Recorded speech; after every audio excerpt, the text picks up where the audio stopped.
Digital மயமாக்கல் மூலம் மலேசியாவின் தேசிய அருங்காட்சியகம் புத்துயிர் பெற்றுள்ளதால் அம்முயற்சிக்கு மக்கள் மத்தியில் அமோக வரவேற்பு கிடைத்துள்ளது.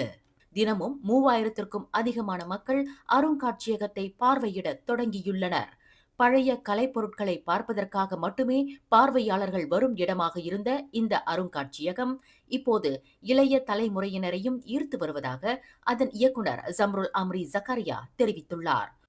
ஒருமுறை பார்வையிடுவதோடு நின்றுவிடாமல் மீண்டும் மீண்டும் பார்க்க தூண்டும் வகையில் தேசிய அருங்காட்சியகத்தில் ஓர் இரவு போன்ற நிகழ்ச்சிகள் மிகவும் பலனளிப்பதாகவும் அவர் குறிப்பிட்டுள்ளார்.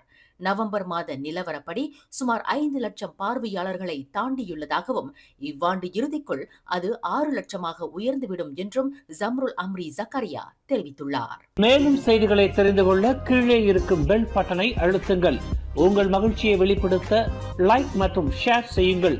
தொடர்ந்து திசைகளோடு இணைந்திருக்க சப்ஸ்கிரைப் செய்யுங்கள்.